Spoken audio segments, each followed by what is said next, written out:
Hello, everybody. Welcome to our third Tortallan Universe read-along. Woo! Live show number 3. So this is book 3. Oh, is there a bit of an echo? Can you guys hear that? No, okay. I don't hear anything. Okay, cool. Maybe it's just on my end. So this is book 3 in the Song of the Lioness quartet that we will be discussing today. So in the very beginning, for our first 2 questions or so, we'll try to keep it spoiler free, but it's a little hard to keep it spoiler free for book 3. So if you haven't read the series and you don't want to be spoiled, FYI, we're going to definitely discuss some spoilers in a couple minutes. But we'll start off with general rating of the book as a whole. What did you guys rate book 3 as a whole? You want me to start? This was my least favorite so far in the 3 that we have talked about. So this barely got a 2 from me. 2-star. How about you, Victoria? Same. This was my least favorite so far also. I gave it a 3, but it's a generous 3. Just like I gave book 2 a generous 4. 3, I gave a generous 3. Yeah. I was just saying that I don't even remember like how this book really ends. I just felt like I was not very interested in the plot, and also I felt like it was really slow, especially just getting into it. But we can talk about like why later, I guess. Okay, that sounds good. I think I also would say this is my least favorite of the ones that we've read so far, although it is my favorite cover, I think, of this edition. Yeah. I really love it. The gold and silver and then the green, I don't know, it's just really pretty. So however, yes, I think in previous books the castle is just so cozy, I guess I would say. I think I liked the setting of book 2 more. Yes. So yeah, why don't we talk about, like, apart from the feminism, which I think probably brought down the story for all of us on some level, because it's outdated and very secular, and we're Christians, but beyond that, because we will discuss that, what did you think about the story itself in sort of broad strokes? Like Victoria, you were saying you liked the setting of book 2 better. So the like the Bloody Hawk tribe, the desert setting and all that stuff wasn't really to your taste? I think what it was that it's kind of like this book is like a separate cast of characters. It's a different setting. And after the momentum of book 1 and 2, I felt like book 3 like had to build momentum again. And I felt like that just took a long time. And so like I found myself just not super interested in a while. And even in like the conflict at the beginning, I was just kind of like waiting for things to happen again. And I felt like because we were in really an all new setting, like she had to build that again, almost like it was a new series. And so to me, it was kind of odd to feel like this book was so separate from what we had learned so far in the world. And like I don't mind, like I understand expanding the world and like going to a new area of Tortal. Like I get that too. But for me, I just felt like it was I was disconnected from this after the first 2 books. Mhm. I had to get Mhm. connected all over again. I see. What about you, Dia? I really love desert settings in books and stories. So the setting I didn't mind. I actually really liked it. I think I like the kind of barrenness and the heat and the things that kind of adds to a story usually. But I didn't feel that much of the desert in this story. It felt very much like she was just in a different town. And so for me, it just didn't have enough of the desert as a character, I guess. You know, in the first couple of books, like you were saying, that castle setting and the coziness of it. The castle itself has almost a character quality to it. And this one just felt like she had gone to a different city. It was a city of tents, but it was a different city, you know.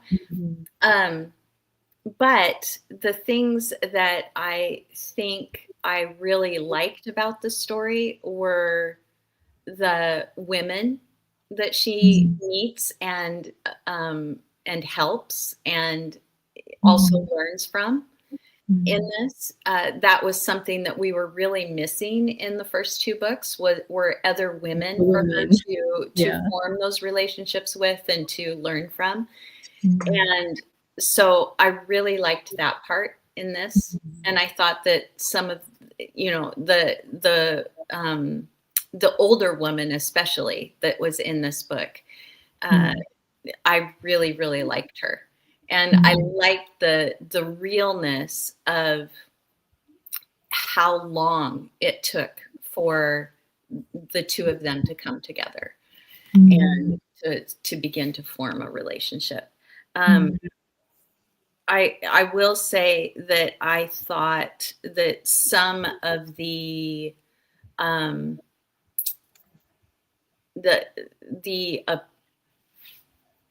timeline felt weird to me, just because Jonathan and George, you know, they show up in the book, and it feels like it didn't take them that long to get there, but it felt like it took her quite a while to get there. Then all of a sudden she's there and she's, you know, doing these things, and then all of a sudden there they are. And it's like they couldn't wait very long after she left or something, you know. I don't know, but it just felt like, wow, that was fast. And we need a map with scale on it.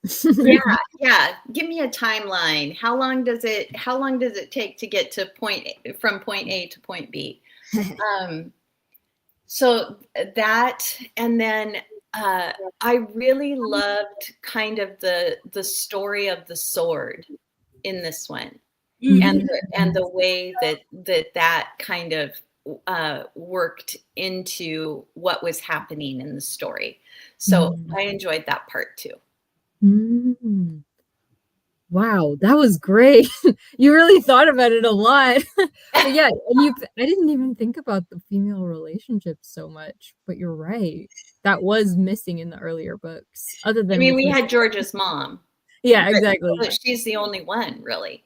Right. And in this, I feel like Alana's journey in this book had a lot to do with rediscovering that she's a woman, you know? Because for so long she was literally like hiding from that. Like she had to hide her gender. So yeah, that's a really good point. It's all tied in. It's one of the major themes of the book, I guess. Is sort of discovering her femininity. Awesome. And in the sword too, like you said, that was one of my favorite things too. The fact, another of her sort of journeys as a person is getting more comfortable with her magic, because at the beginning of the book she's still afraid of it, but by the end she's creating her own spells and like crafting her own sword, you know. And she tries to do that earlier in the book and can't, and so when she does it, it's like, yay, oh, growth. Mm-hmm. Yeah, Mhm. I also enjoyed seeing her as a teacher, as in her like teacher role, and I thought that was a cool like evolution of Alana of like now she's actually teaching her magic. Mm-hmm. Mm-hmm. Yeah, So I that enjoyed that. definitely like shows how much she's changed and grown since the first book. Mm-hmm. Yeah. I think I just shared spoilers, by the way, so sorry about that. I just talked about the end of the book. I tried really hard not to. Yeah, I sort of forget. I'm terrible with spoilers. I just spoil. It's hard. It's hard 3 books into a series too. Yeah. I'm always talking about themes, and theme is generally something you understand at the end of the book, but that's like always what interests me the most about a book is a theme. So I always spoil it because I'm like, yeah, the theme of the book is this is where we end up, and this is character growth. It gets there. I know, me too. I try not to do that in like my YouTube videos, like wrap ups and stuff. I'm like, I love the themes, but I can't tell you about the themes. Oh, man. Well, let's see. I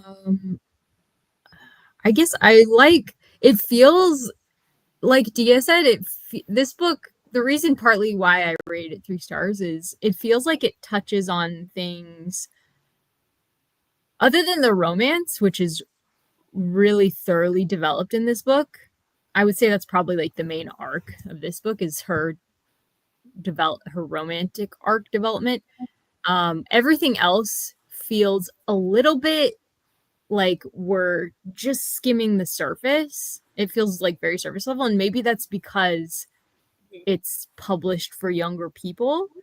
So I don't know. It feels a little surface level to me in a lot of ways. But I still really, I agree. yeah. It was like still really fun, and it feels like an old-fashioned adventure story. The way to me it felt like she kept moving, and I don't know, there was always something happening. Um, there wasn't a lot of navel gazing, I guess, maybe I would say. Right. Well, it felt fun and light in a lot of ways. And I liked that about it, but it does sort of take away from the ability of the book to have a lot of depth. So, and I didn't realize this, but in the interview at the back of this one, she said she was 22 when she wrote these books. And I was like, that explains a lot. Yeah, so young. Yeah. So young. So I guess that's maybe why it feels so underdeveloped in a lot of ways, because she also was underdeveloped. She was only 22. So again, I guess this is why it's a 3-star series, and I honestly don't remember a lot of it from when I was a kid. Because there's not a lot of particulars that really stand out as like a strong and unique cultural element. So I guess overall, that's why it's like 3-star. It was fun, but it's not like super deep. Yeah. Yeah. All right. Why don't we talk about the opponent? Who was the opponent in this book? Or is it like there's one opponent for the series? I don't know. It felt like to me, I don't know if this is right or not, but it felt to me like, I'm going to spoil something here if you haven't read the book. It felt like the sword was the opponent. And then of course her protege that thought that he was all that then so, but the sword was the controlling factor in what happened there, and so it very much felt like the sword was the opponent. And of course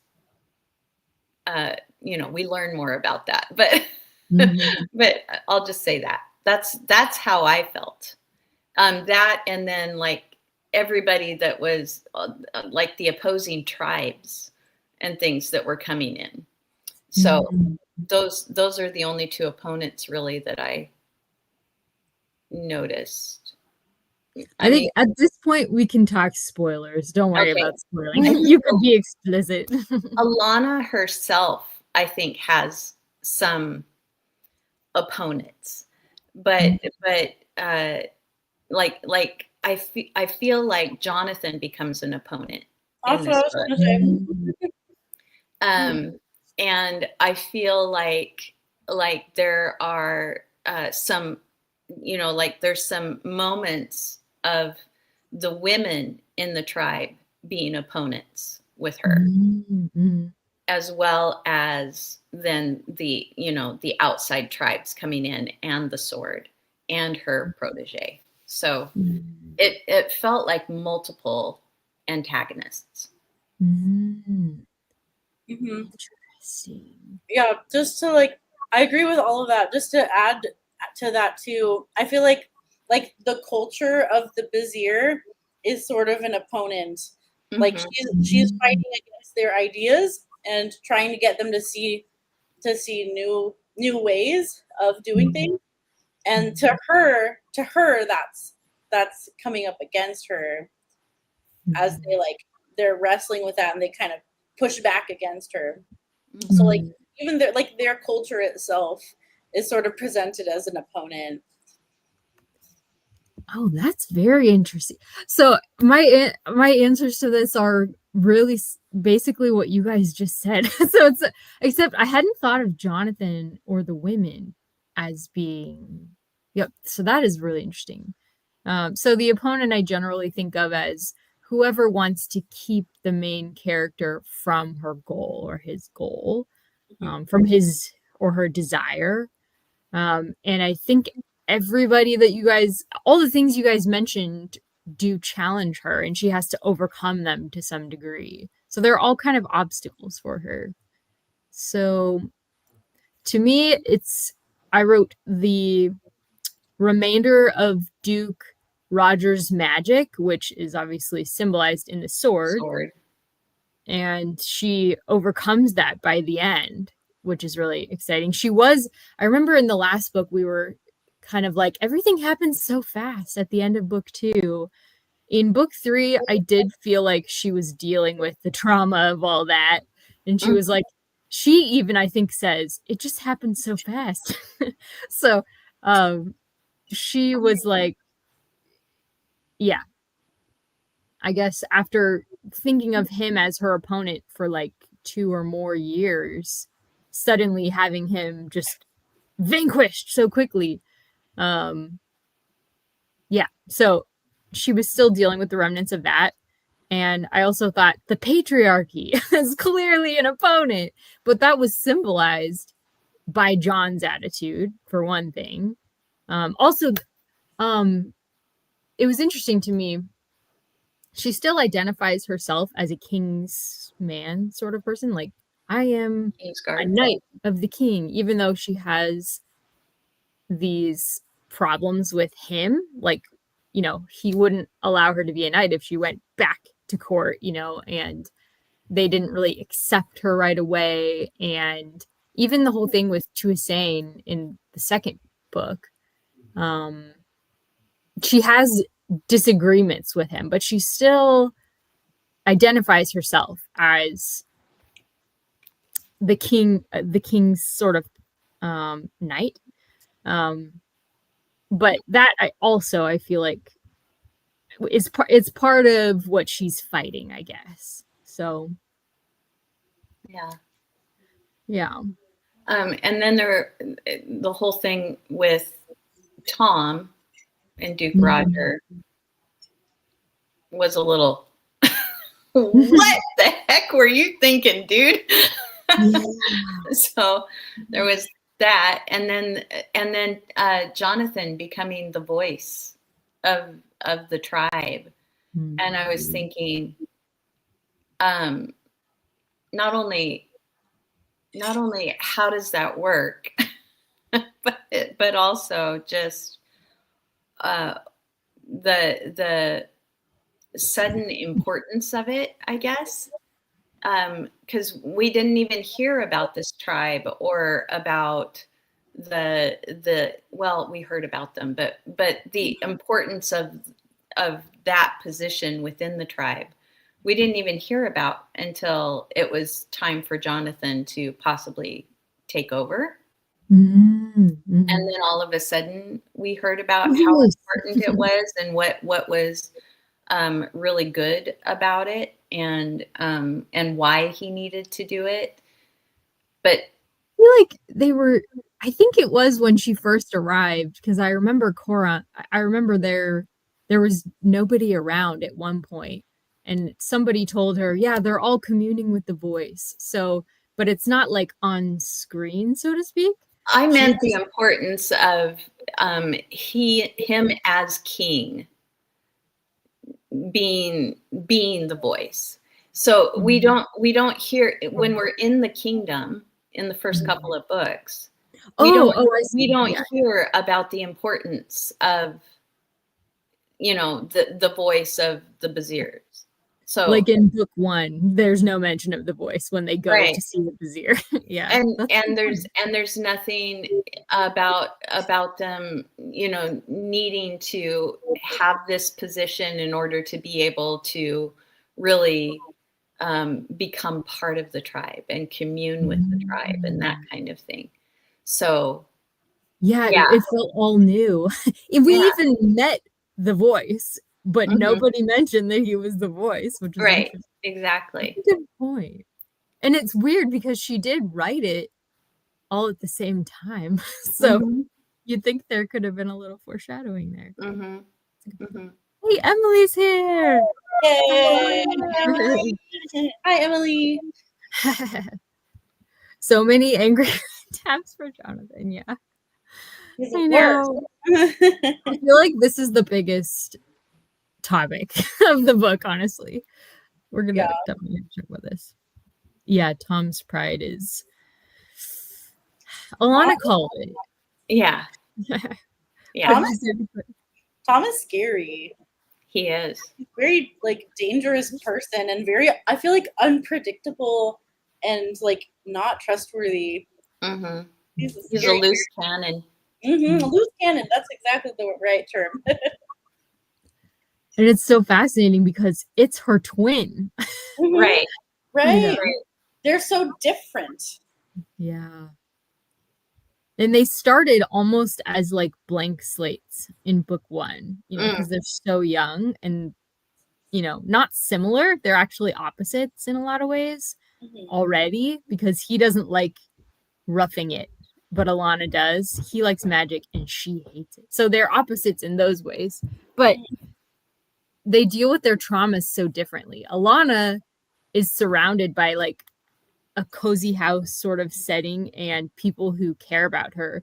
Whereas Tom, it doesn't sound like he ever really meets anyone else that he befriends or Next with. him. Yeah. He's very much a loner. Yeah. Yeah, and almost is he like hardens. Yes. He never heals.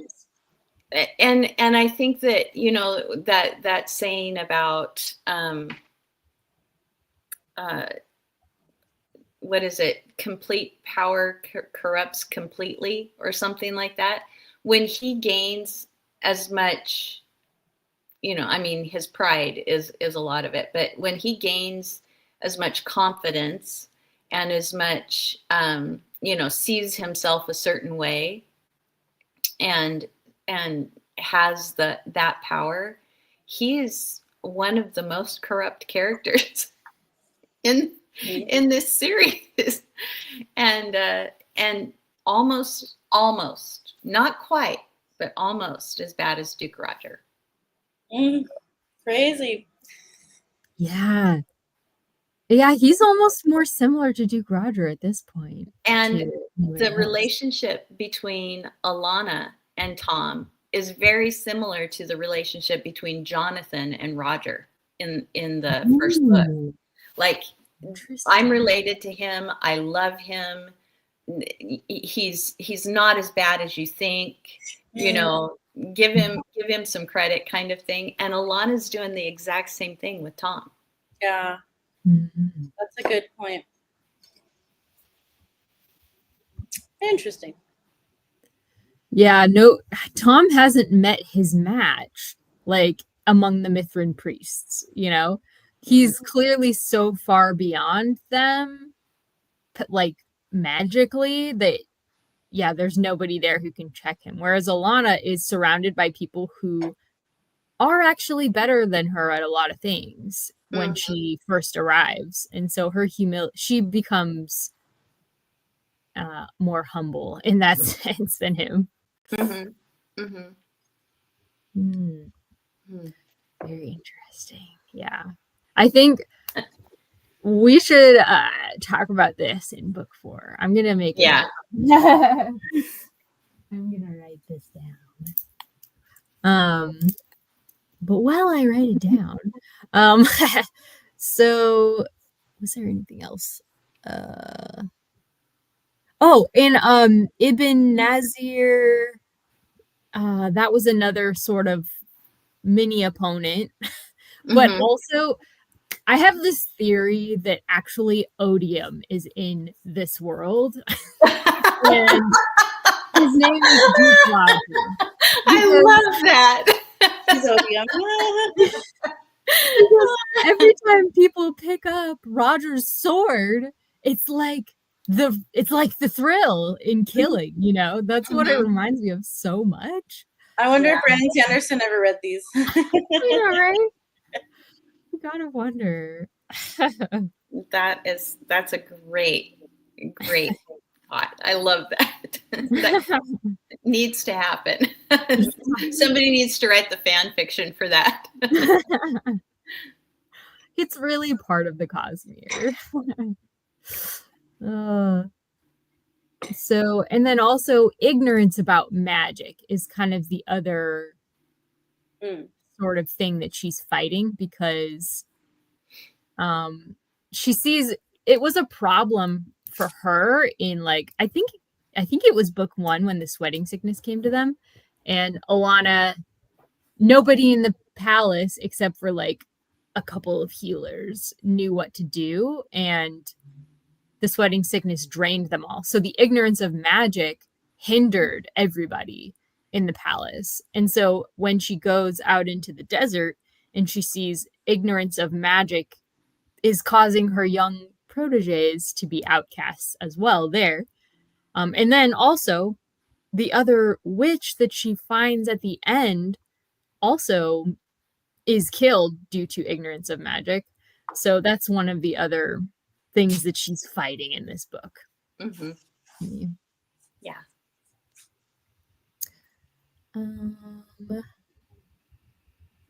Yes, exactly. Odium or ruin? Good question. Isn't it odium who gives the thrill? Or is it ruin? I don't know. Oh, is ruin is on, is that I in would need to Mistborn? look at my notes. Ruin is more central in Mistborn. Mistborn. Okay, yeah. It made me really think of the thrill. That's why I said that. Yeah. And that actual sword and that kind of thing. Yeah. Mm-hmm. Okay. Let's see. Why don't we talk about, was there any other of Alana's character development that we didn't cover? I think that she's really beginning to know kind of her own heart and mind a little bit better in this book. Yeah. I mean, you mentioned the whole relationship thing. And even though I don't necessarily approve of the way that she goes about any of it, but I do see that she is learning that certain things are really important to her, and she knows kind of what she needs from a relationship and what is lacking in certain areas and within herself to be able to commit to a relationship. So I think there's that part. And then, like we mentioned, just the whole teaching aspect that comes into play in this. It was just, I think she grew up a lot, even in the process of teaching. So we see her kind of starting out being very unsure of herself, being very unsure of being able to teach magic, of being not really even wanting to, dip her toe into that. And yet also wanting for these girls, especially, to have a really firm foundation, and recognizing that was what was given to her, was, and the way where to start, and the way that her the young boy who already has been apprenticed in some magic, the way that he kind of bucks going back to the beginning almost, and being able to put these foundational things into place, and just her emphasis, this is really important. You really need to do this. And just recognizing that was something that was done well in her childhood, and that she can build on in others. So I thought that was really good. Just being recognized for her abilities, the tribe itself, just being able to say, wow, you deserve this title of rides like a man kind of thing. We recognize you are a woman, but we also recognize that you are worthy of being treated as I would treat my male counterparts, kind of thing. So I thought all of those were really good character developments. That's a good point. She says at one point that she feels like she understands the Vizier better, and I wonder if it's because it only takes a year for them to fully embrace every part of her, whereas she was in the palace for 8 years? 6, I think, something like that. Was Something it like that? 12 to 18, right? I don't remember what age. I thought she was 10, but I'm really Oh, not. maybe she was. I really can't. I don't know. 8 years. I don't know either. In another series, it's 8 years, but this one it might have been less. But anyway, she's there for so long, and yet she wasn't able to be herself. But she was able to be herself among the Vizier, and so she felt more at home among them. That's really interesting. I hadn't really thought about it that way. That's a good point. What did you think, Victoria? Yeah, Emily reminded me that one of the things that I liked was that she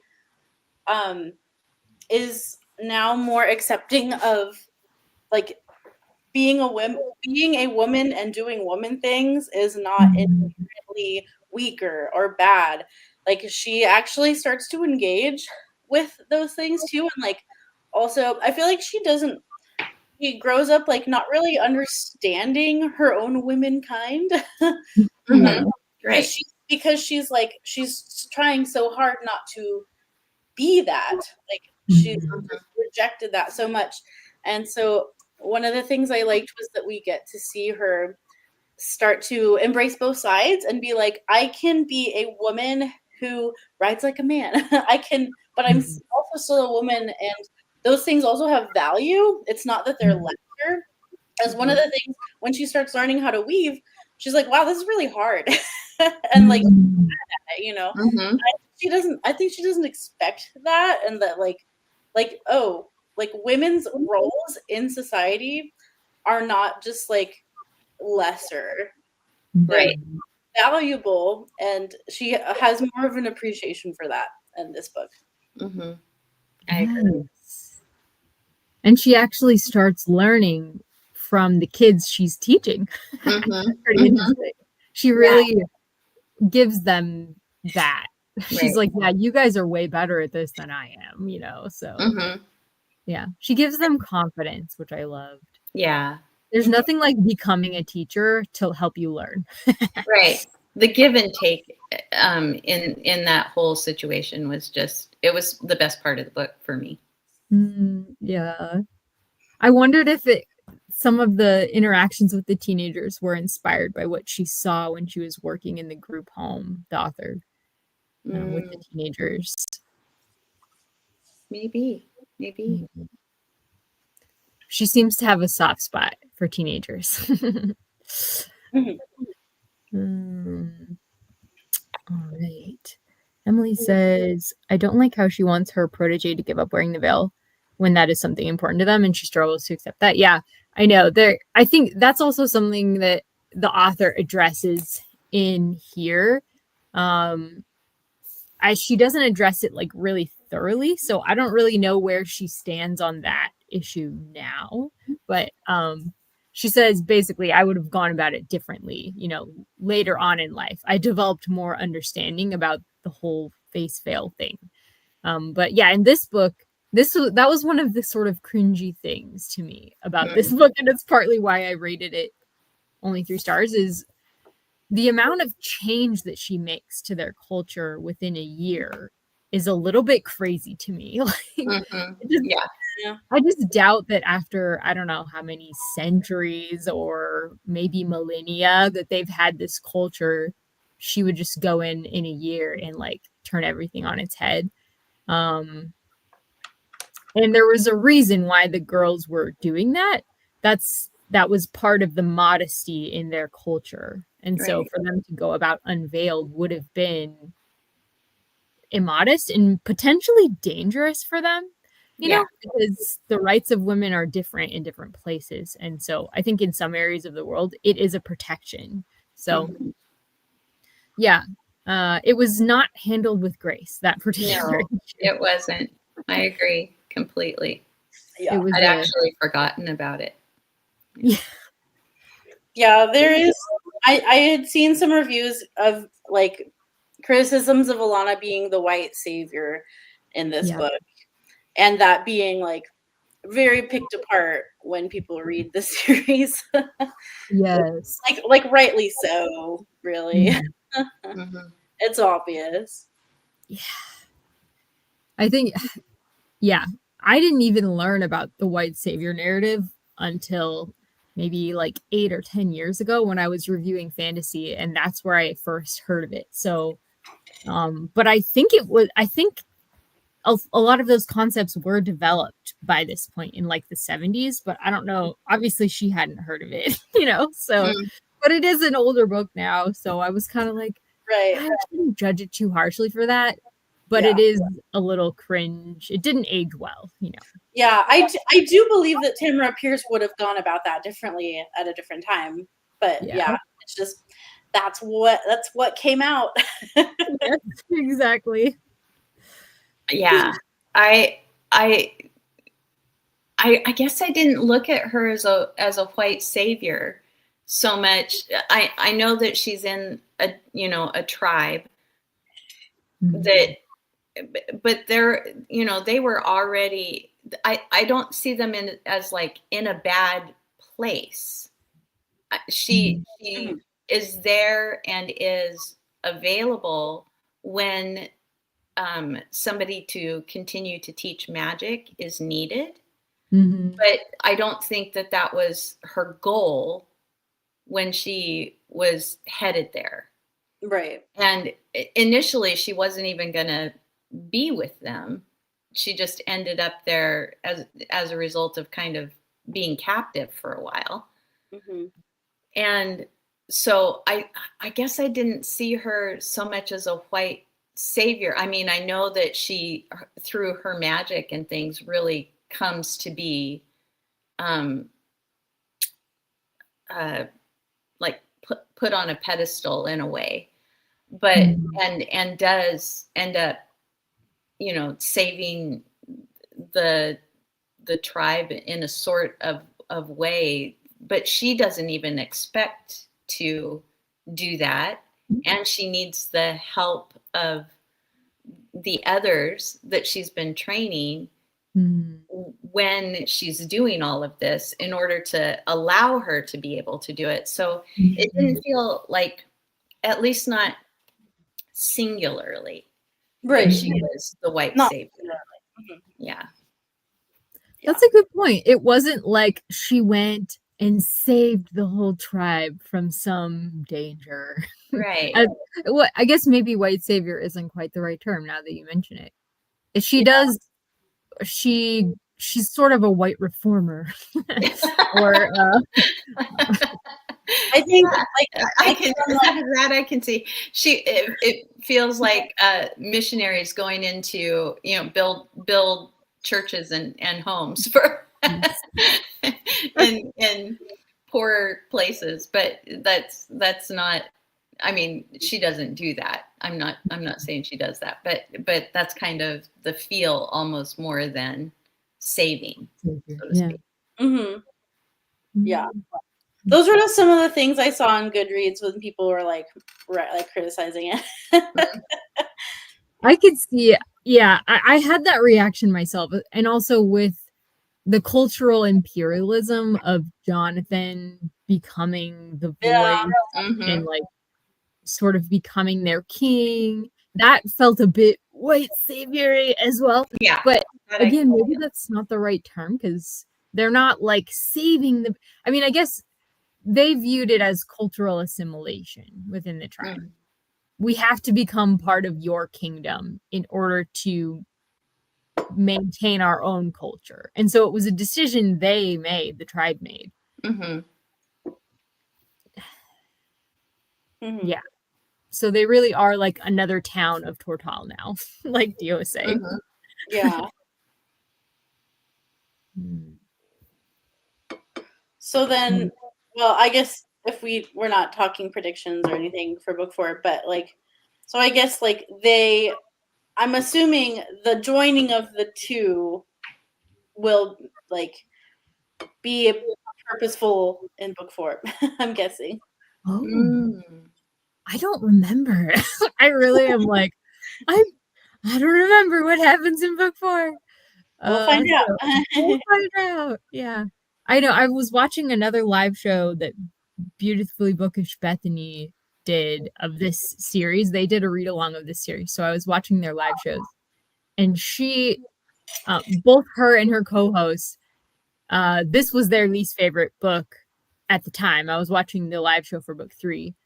And Bethany was like, I think book 4 was books 1 and 4 were my favorites of the series in the past. So I'm hoping for good things with book 4, but we'll that's encouraging. Yeah, that was encouraging to me. I was like, seeing how I just finished it, I will agree with Bethany. Book 1 and 4 were my favorites. Yay! Oh, okay, that's great. I'm really glad. Maybe this is the time to talk about George. Yeah, what did you guys think about her starting a relationship with George and then sort of, I mean, was it ended? I don't know. I mean, they're separated, so they're separated mainly just because they have to be. Though I didn't I didn't like the way that it came about, but I think it was also George wanting that. Yeah. Her, and then also her knowing that he wanted that. But yeah, I didn't love the whole way everything came about and was carried through and all of that. I didn't love that part. It was so disappointing. Like I was, and I've been like I hope that Alana and George get together, and like the way that it happened, I was like, no, I don't want it like that. Like, no, that's not how we should do this. Right, exactly. Yeah, they need a relationship guru to come along.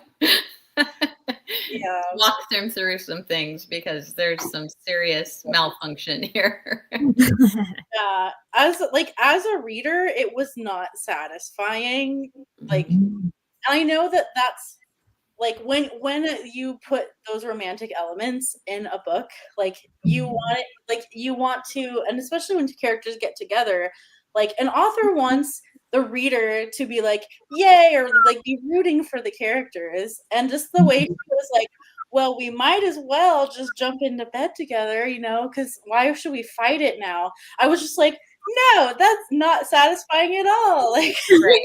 Exactly.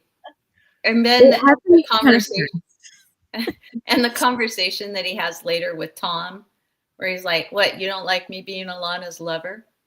It's like cringe. Yeah, it's so cringe and gross. Yeah, it's gross. Yeah. I did not like it. And then Jonathan's a total jerk. Yeah.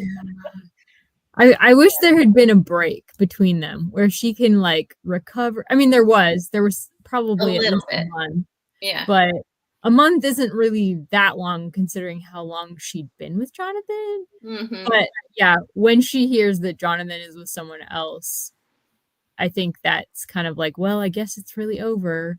Might as well start sleeping with George. Yeah. That's not fair. That's not cool. That's not cool to anybody. I will say that the kind of leader of the tribe, I was afraid for a while that he and Alana were going, and I was like, oh, please no. Oh, please no. Halo's safe. I love Halo's safe. Yeah. I would have been okay with that one. Well, But I think it was I actually didn't even think of that though. the age difference Yeah.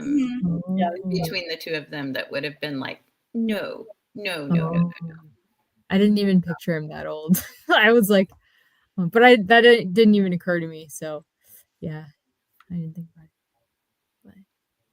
it. Okay, yeah, we should talk about John here because we spent a significant amount of the book on John. I feel like as I'm rereading these, I'm like, George feels like a side character, Yeah. Whereas John feels like a main character. So what was your guys' take on John and his character development in this book? I hate him. Same. I wouldn't call it development. I would call it regress. He evolved. Yeah, he evolved instead of developed. Yeah, incredibly disappointing as a character right now. Total agreement on that. Boo. I think to me it feels a bit like he's being used as a plot device. Because obviously this whole relationship between them was sort of doomed from the start, unless they can sort of work out the whole being queen and having babies element. Like what he needs in a wife, Alana is not willing to provide, at least not for a while. Yeah. So, and his duty is when he becomes king to provide heirs as quickly as possible. So, yeah, I don't know, the way he suddenly was like rankling at being king and the responsibilities that keep him in the palace for so long, that just seemed like it came out of nowhere in this book. And whereas in previous books there was no like hint of that character struggle for him, so it just felt a little bit I guess convenient for him to start making assumptions about Alana like that. Like, this is obviously what you're gonna want because this is what I need, So that it didn't feel like the same character to me. He felt like a totally different person. Yeah, it felt a little bit like it does with Tom, in that now that he is king, and he has power, that power has corrupted his character in some ways. Or at least it has put more emphasis on certain things than he was putting emphasis on before.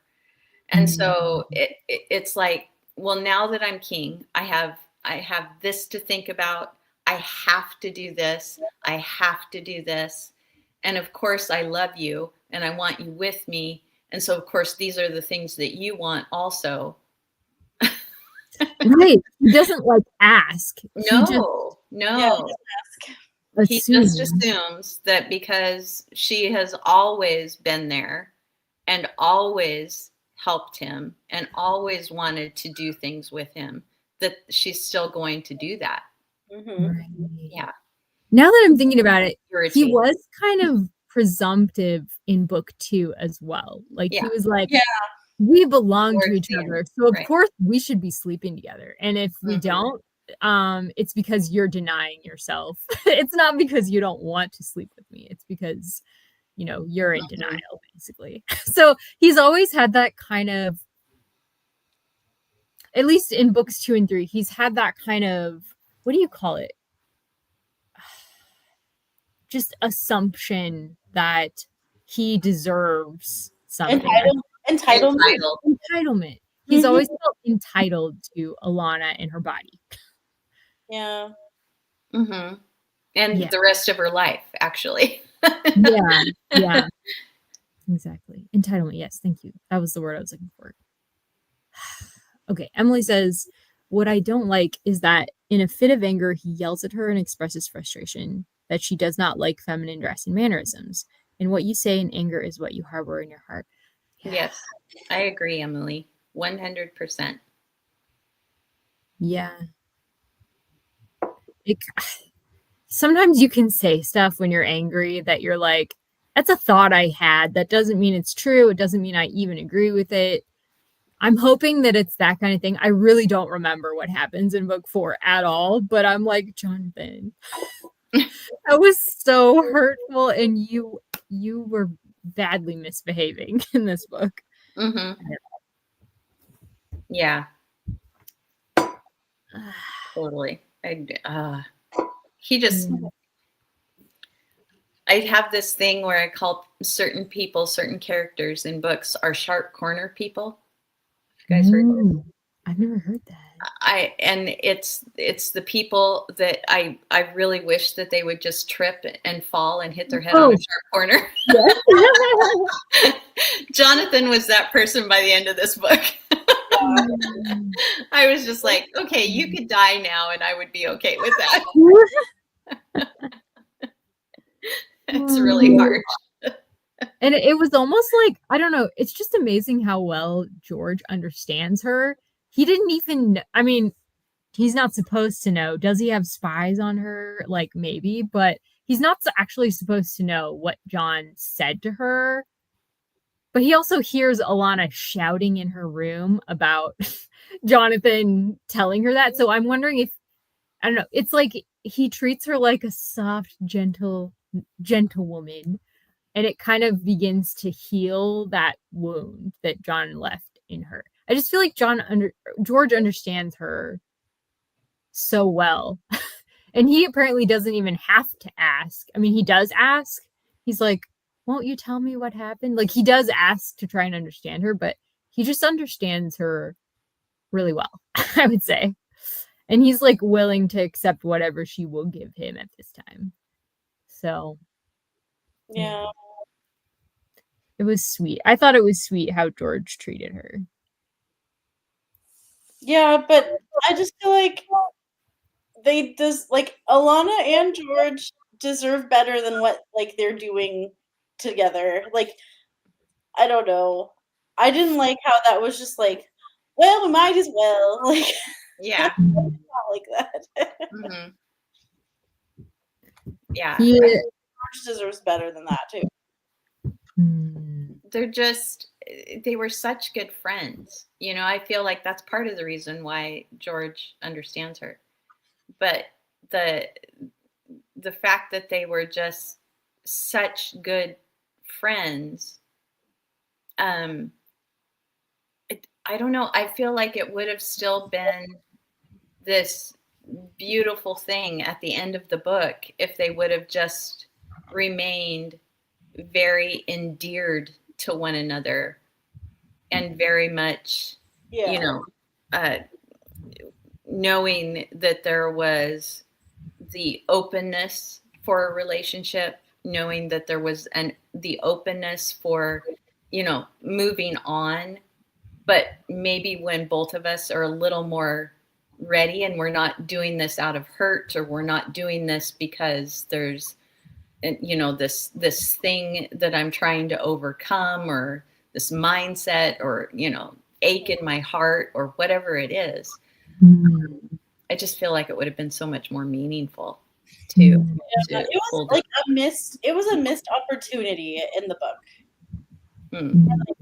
I don't know, for like a good, healthy example of something. And I feel like Tamora Pierce just missed that. Yeah, this is another big hit to the book for me, was the handling of, I guess it's the sexual ethic, to me, is very, again, secular and outdated in so many ways.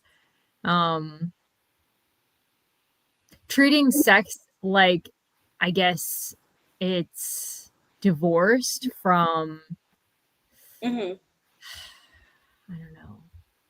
I'm trying to think. I wrote my answers to these questions so long ago. I'm like, okay. I said I have a bit of a nuanced take on the sexual liberation, the sexual liberation in this book. So I think sleeping around does carry its dangers, which are illustrated in this book. I mean, Alana's feelings are incredibly hurt. Like, she is emotionally damaged from her relationship with John and how it ended. Like, for months, she's depressed. And then on the rebound. And now her relationship with George is sort of tainted by all of that. And so I think that actually, but the thing is, she was trying to portray sexual liberation as a good thing. But I was like, but this exactly shows why it's a bad thing, you know? So I guess I think that it was realistic in that way. But I don't know.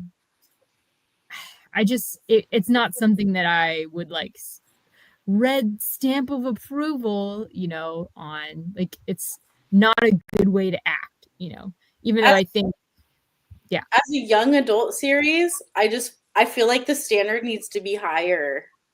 And that there needs to be an example of what's healthy. And there just hasn't been.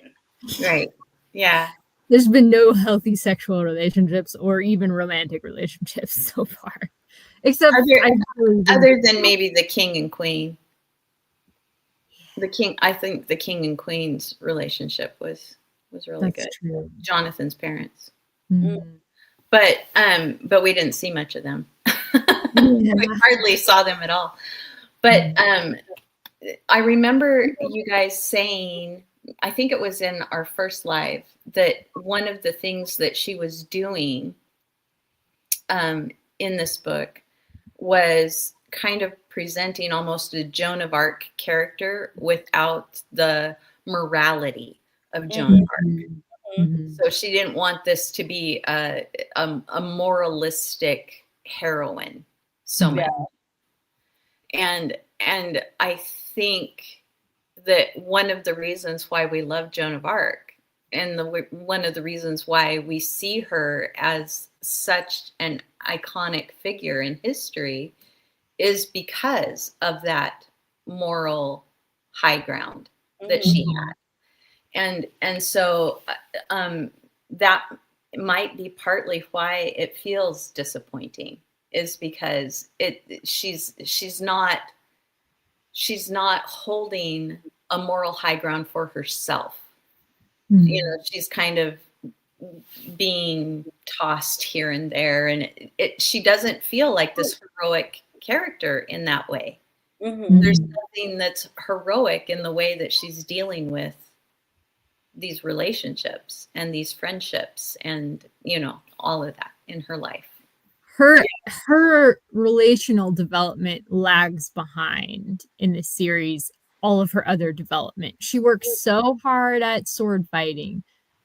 She's starting to work hard at magic, but relationships, I mean, she's Male-female trying. relationship anyway. Yeah, male relationships. I mean, she's trying, but I don't know. I guess she doesn't have a lot of examples, maybe. I don't know. I don't know. It's kind of messy. And I feel like, because I do believe sex is a spiritually intimate act that forever connects you to a person. And that's why it's intended for marriage alone. And that's why premarital and extramarital sex are against God's plan. And it's why like rape carries such a heavy penalty. And so she was trying to kind of disenchant sex in this, which is like something feminists do. They try to divorce sex from that spiritual intimacy. She's trying to have sex like a man. So it just it should have been instead of woman who rides like a man. Yeah.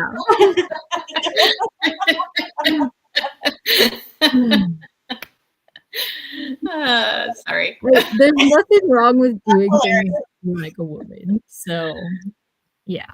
I just disagree. I guess what it comes down to is like I just disagree with Tamora Pierce's agenda for this series. I just disagree with her agenda. 100%. Her characters. It feels like a teenager in that sense is writing it, like rebelling against maybe the sexual puritanical ethic, the puritanical sexual ethic that she's grown up with or something. I have to say, I feel like the next series doesn't have any agendas that I can recall. Another of her series does, but it's not as bald as it is in this series. So this is definitely the most heavy-handed, I think. Or at least it's the least sort of intricate. It's not very detailed. It's like, this is how it is. Sex work is work. I feel like that's what she's saying. I really missed Miles in this book too. I think that's another reason why that took it down for me, is just because I was missing Miles. I was missing the wisdom. I was missing the fatherliness, all of that kind of thing. I really missed him in this. We did get Coram back though. Yes, we did get Coram. And Coram actually, doesn't he develop a relationship in this one? Yeah, he does. Yeah, I thought so. Yep. That was a really it was kind of fun to watch Coram go all weak-kneed. Yeah, that was cute. I love that scene when he's like elbowing Alana. Introduce me. That was cute. But he too also just jumps into bed. Oh yeah. So that's what all the women do in this book. Yeah, in the series so far. This is what they're gonna do. Yes, it was cute though. Okay, I'm gonna go back through Emily's comments because there's been several that I've been like, oh yeah, we need to talk about that too. So earlier, like way long ago, when we were talking about Alana very unrealistically changing the Bazir, so that she actually addresses it in the interview at the back of this again. She says, I didn't go into this story trying to like thinking, oh, how do I need to change Islamic or Bedouin cultures? And I was kind of like, but you kind of did. I don't know. Methinks she protests to. I don't know. It happens in only a year, and I agree. Paradigm shifts do not happen that fast. Yes, so, agreed. And okay, she mentioned this as well. Thank you, Emily. Yes. I think he was already a knight in book 2 because he was Alana's Knight Master. So he's been a knight for a while now. I'm wondering if maybe it was being away from Alana. And she also mentions in here that all the court ladies are sort of puffing Jonathan up and giving him pride, making him think every lady would be happy to be my wife. And so maybe that's why he develops kind of the way entitlement. Yeah, the entitlement, yeah. Mm-hmm. But you're right. He is, I mean, as his parents are aging, he probably is taking on responsibilities and it's starting to feel onerous. The character development for me with him in this series was him finding freedom in being the voice, which will enable him to be a better ruler and still be satisfied on like a personal level. I was wondering though, if he's allowed to just come out and stay with the Bazir for however long he's with them, can't he just leave if he wants to for a while? I don't know. It seems like he did, kind of almost on a whim. I'm going to go out to the desert. And, I mean, obviously it was like a mission. It was part of his job because he's trying to solidify his relationship with the Bazir, but I don't know. But I liked that he developed that freedom. It just felt a little bit like, well, clearly he's not tied to the palace because he's just stayed with the Bazir for like, I don't know, 2 months or however long he's out there. So that was a little clunky for me, I guess.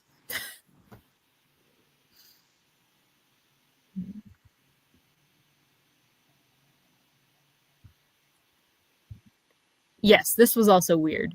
When George sent the Shang warrior away because he doesn't want Alana to train with him. What?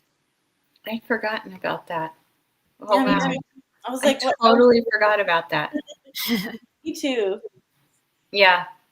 A little controlling. A little. He is a warrior, George. Weirdo. A weirdo.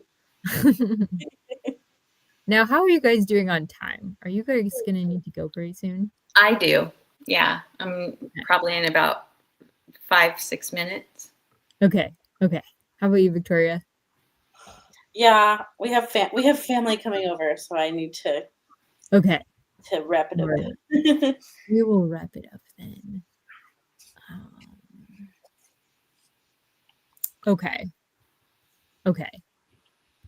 So I guess maybe like ending thoughts.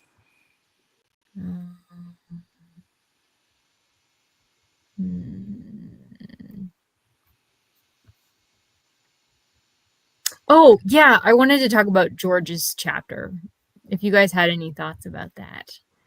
I was kind of excited that we got a George POV chapter. And I am really interested. This is why it was still a 3-star. I'm very interested to see what's developing with Tom and with Claw and sort of George's. I'm like invested in George's rulership of the rogue because he told Alana years ago now at this point, I would leave them for you. But in this book, he's like, no, I won't. So I'm like, okay, I want to see the development here with the rogue. I don't know if it was so much I would leave them or I won't leave them for you, so much as it was that he felt like something was going on that needed to be remedied so that if he were to leave, if he were to step away from them, this Claw wouldn't be in charge. I don't know. It maybe I could be wrong, but yeah, I didn't like Claw from the beginning. so it was no surprise to see him kind of in that situation. And he reminded me, who was the girl that was with Duke Roger that was like trying to Celia. Yeah, that's kind of Delia? That's the way that Claw was coming across to me in some ways. Was he was like putting on this air of being humble and being just a thief, and wanting to be in the with the rogue and do all of that, but he had ulterior motive kind of thing. And and I didn't trust him right away. Delia, thank you. And Tom has come across that way also. Is what is really going on? Why are you really doing these things? What kind of a power struggle are we going through here? So I did love the chapter though, from George's perspective. Yes. Oh, good. I'm glad. Yeah. There's a couple mysteries going on. One is Claw's identity to what the heck is Tom doing? And I'm also really curious what's going on. Why are we getting George's chapter, and what's going to happen? Because we got a chapter from John's as well, but I feel like it was super short. I don't Whereas John's chapter was just like, oh, this is more like it. When he goes back to the palace and sees a pretty lady, he's like, she'll do. So that was John's chapter. But George's chapter was like, he's bringing his second in command, who's apparently been vying for leadership of the rogue. And it was really interesting. And then his discussion with Tom. Yes. Also. Tom. He gets attacked. There's a lot that happens in that chapter. It's interesting. Him walking into the tavern was a great scene, I thought, in the story. And just seeing what was going on, and kind of that feeling out of what do I need to do here to, reestablish my kingship. Awesome. Well, I feel like that's a good note to end on.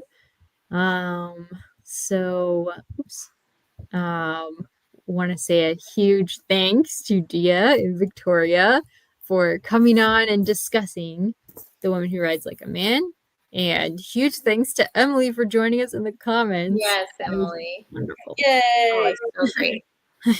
You make it so much more fun, Emily. Thank you. And I forgot to grab my planner for the next date, although I'm not sure we have one yet. But next month, we'll be talking about Lioness Rampant. So I'm going to start this probably tonight. That's a great cover, too. Yes, isn't it? Yeah, that's a good one. Yeah. So I read through this one really fast, even though it was longer than the other two, and this one's even longer. So I'm hoping it's going to be a really quick read and super fun. So we'll see you guys next month for book 4. Awesome. Bye.